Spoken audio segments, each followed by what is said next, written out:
Well, hello. This is Freethought Forum, a program by the Atheist Society of Knoxville and the Rationalists of East Tennessee. I'm Faithless Forrest. And I'm Larry Rhodes, and we want you to know if you don't believe in God, you're not alone, even in East Tennessee. Today we're going to speak to you about some current events, and the new Harry Potter movie is recently released today and This Thursday, week. this week anyway, and tomorrow, or Thursday, sorry, is Thanksgiving, so it's Thanksgiving 2010. All right. Well, we go over a few announcements. We invite you to call in at the number on your screen, and we'll start talking about some upcoming activities of our organizations. All right, Larry? Now and immediately after the show, the Atheist Society of Knoxville will be having their happy hour down at Barley's Pizzeria and Tap Room for the food, drink, and conversation. We also have a meetup on November 25th at the Cairo Cafe for more of the same. Look for the silver-jacketed copy of The God Delusion standing upright on the table. All right.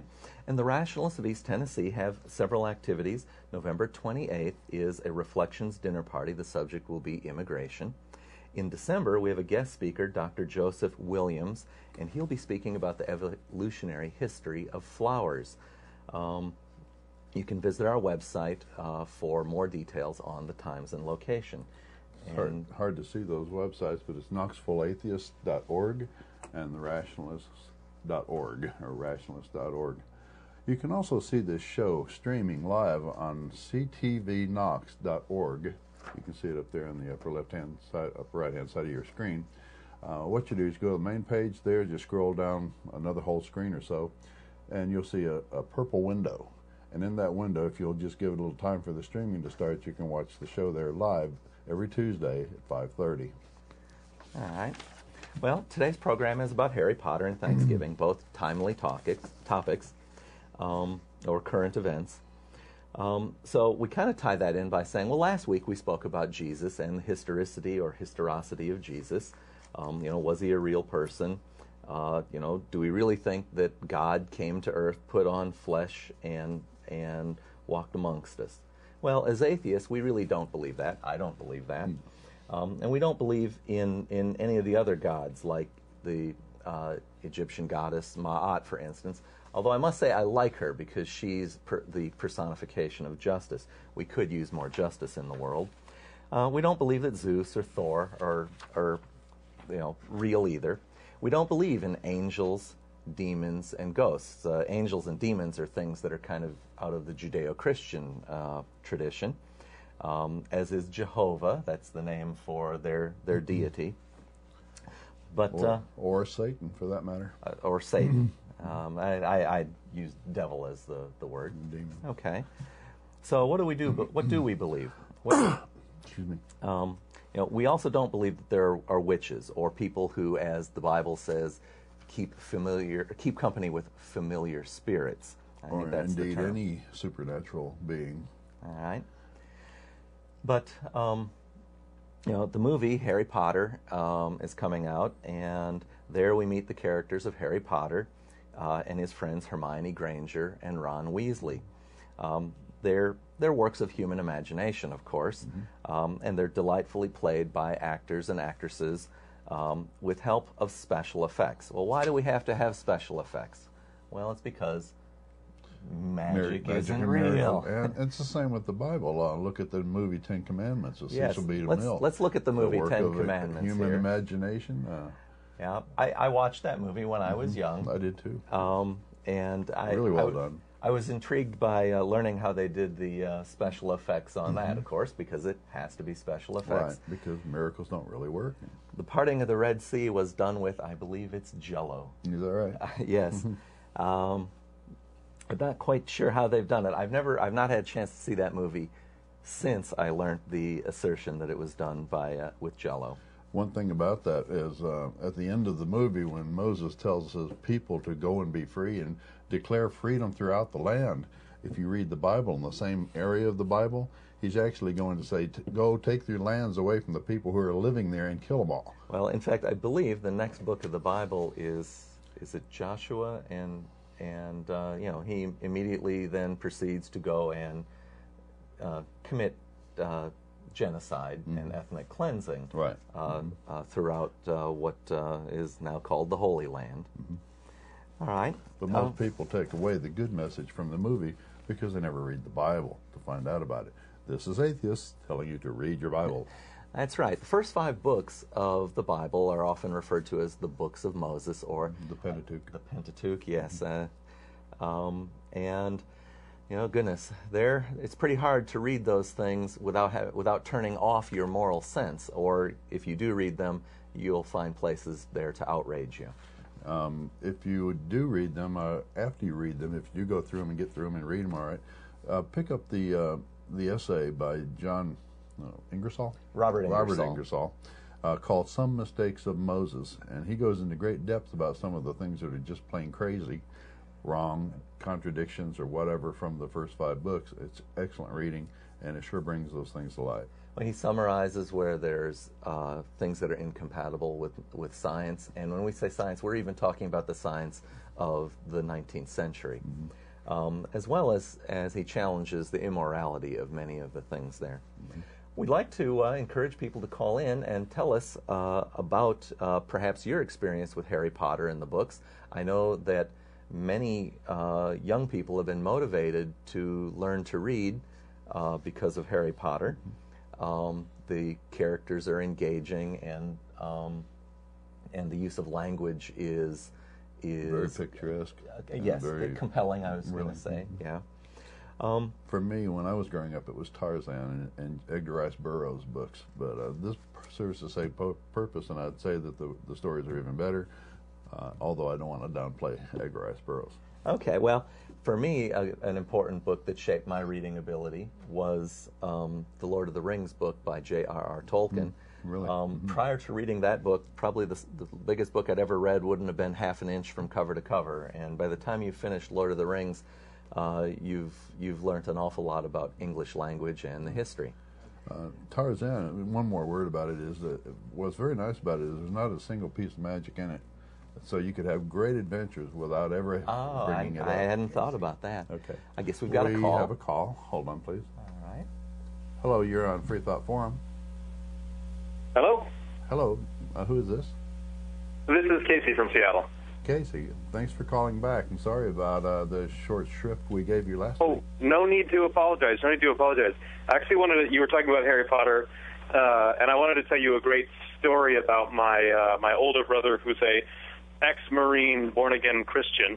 And we were sitting at my grandmother's house over Christmas a few years back, where one of my nephews had gotten a book for Harry Potter, and he said, you know what, I hate Harry Potter. I hate Harry Potter because of all of the of its associations with magic and demons.